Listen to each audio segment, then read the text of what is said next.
शादी के पहले से ही विभा को कपड़े धोने का बड़ा शौक था। कभी नल के नीचे तो कभी तालाब के पास। अरे मेरी नीली वाली लुंगी नहीं दिख रही है। विभा की अम्मा, कहाँ रखी है लुंगी? अरे वो तो विभा ने परसों ही धोकर रखी थी आपकी अलमारी में, देखो वहीं होगी। वो ना मैंने आज धो दी, मुझे लगा कि गंदी हो गई होगी। अरे कैसे गंदी हो गई थी? उसे तो मैंने पहना भी नहीं। हे भगवान, इस लड़की के कपड़े धोने की आदत से परेशान हो गया हूँ मैं। जितना तो घर में राशन नहीं आता, उससे कहीं ज्यादा डिटर्जेंट पाउडर का खर्चा है। इसकी शादी करवा दो, शादी। जाए अपने घर में ही करे काम, फिर चाहे घर के कपड़े धोने हो या पूरे गांव के। हाँ ठीक बोल रही हो, देखता हूँ मैं कोई लड़का। वो दिन भी आ जाता है जब विभा को देखने लड़के वाले आ जाते हैं। लड़की मुझे अच्छी लगी। होने वाली सास कहती है, बेटी अगर कुछ पूछना है तो पूछ लो। वैसे तो हमारी लड़की बहुत ही शर्मीली है, जो बोल दो वो मान लेती है, इसे क्या पूछना होगा। अरे कैसी बात कर रही हो माँ, मुझे इन लोगों के घर रहना है, सवाल तो कई है। हाँ हाँ बेटा, पूछ लो ना, क्या पूछना है। आप लोगों के घर कपड़े कौन धोता है? सास का मुंह बन जाता है। देखो, अगर तुम ये कहना चाहती हो कि तुम्हें कपड़े धोने नहीं आते तो सुन लो, कपड़े मैं ही धोती हूँ, लेकिन तुम्हारे आ जाने के बाद मैं रुमाल तक नहीं धोऊंगी। अरे चुप रहना भाग्यवान, बहू बेचारी घर आई नहीं, उसे डराना शुरू कर दिया। वो क्या है ना बिटिया, अभी तक तो ये कल्लू की माँ ही धोती थी, लेकिन अब तुम्हारे पापा तो दहेज में वॉशिंग मशीन देंगे ही।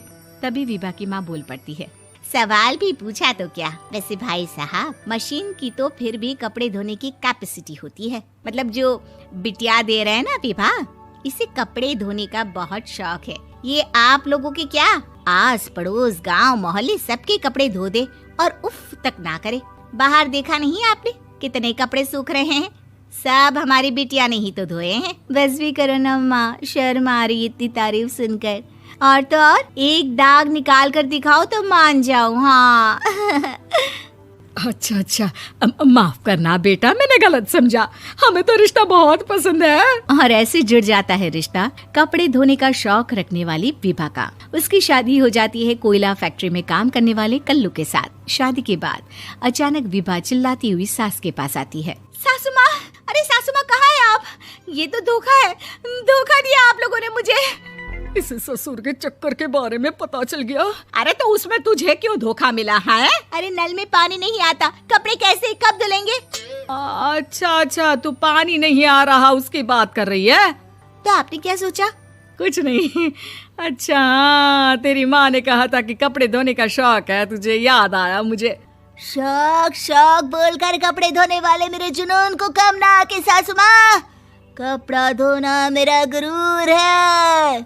तभी पति भी वहाँ आ जाता है। अभी मैंने इसे सनी देओल की फिल्म दिखाई है, उसी के डायलॉग मार रही है माँ। अच्छा सुन, साफ साफ बता रही हूँ, पानी सुबह 4 से 6 और शाम को 10 से 12 आता है, समझी? विभा टाइमिंग सुनकर हैरान हो जाती है। ये क्या भूतों का मोहल्ला है? सुबह 4 बजे उठकर कौन कपड़े धोता है? 4 बजे टंकी में पानी जाता है, फिर सारा दिन धोना ना, किसने मना किया? अरे कैसी बात कर रही हैं? 200 लीटर की टंकी में कितने कपड़े धो लूंगी मैं? सुबह ही उठ जाऊंगी मैं। अब क्या था, विभा सुबह 4 से लेकर रात के 12 बजे तक कपड़े ही धोती रहती। एक रोज सास पड़ोस से निकलकर कहीं जा रही होती है कि साथ वाली कहती है, हाँ कल्लू की माँ, जरा ये बताओ कि 2 साड़ी है, 2 ब्लाउज और एक पेटीकोट और एक नाड़े वाला लंबा कच्छा। हाँ तो? अरे तो क्या, कितना लोगी धुलाई ये बताओ। धोबन दिख रहे हैं हम क्या? हमारे पति सरकारी नौकरी से अभी रिटायर हुए हैं और बेटा सुपरवाइजर है कोयला फैक्ट्री में। धोबन समझ रखा है हमें? हाय रे कल्लू की अम्मा, माफ कर दो, वो तो मोहल्ले में यही सब बता रहे थे कि तुमने बहू को कपड़ा धुलवाने के काम में लगा दिया है। सास को पड़ोसन की बात सुनकर गुस्सा आ जाता है। वो घर पहुंचती है जहां घर के बाहर ही इतने सारे कपड़े सूख रहे होते हैं जितने कि किसी धोबन के घर पर। अरे ओ कल्लू की दुल्हन, बाहर निकल।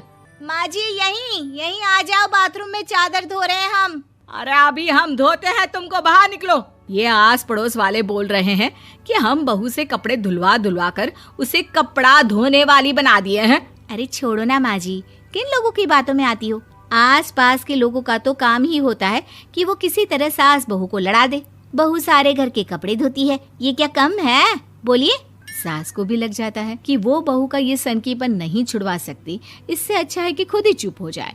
एक रोज सास और बहू मंदिर जाते हैं, जहाँ सास की साड़ी वहाँ खड़ी भीख मांगने वाली से मिलती है। माँ जी क्या बात है, आपकी साड़ी उस भिखारन से कितनी मिल रही है ना? हाँ हाँ देखो तो, दोनों की साड़ी मिल रही है। क्या बात है कल्लू की अम्मा, तुम खुद को तो अफसर की बीवी बताती हो और ऐसी सिंपल सी प्लेन साड़ी पहनकर घूमती हो। सिंपल और प्लेन नहीं है ये साड़ी। तो क्या सोने के धागे से फूल बने हैं? कुछ भी सासू माँ, कुछ भी। हाँ बने थे इस साड़ी में सोने के धागे से फूल।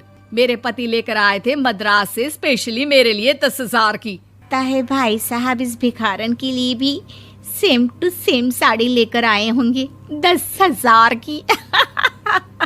सास उस वक्त तो कुछ नहीं कहती, लेकिन बहू के साथ घर आती है और अलमारी से एल्बम निकाल कर लाती है। ये साड़ी देख रही है, ये वही साड़ी है जिसे मैंने अभी पहना था। इस साड़ी में ये जो चमकदार फूल दिख रहे हैं ना, ये सोने के धागों से काटे गए हैं। लेकिन तू लोकल वॉशिंग मशीन ब्रश से घिस घिस कर सारे फूलों को निकाल कर साड़ी प्लेन कर दी। मुझे माफ कर दीजिए सासू माँ। और तो और, जब मैंने तुझे तेरी गलती के लिए कुछ नहीं कहा, लेकिन तूने तो सबके सामने मेरा मजाक ही बना दिया। क्यों? बहू को समझ में आ जाता है कि अब से उसका कपड़े धोना बंद।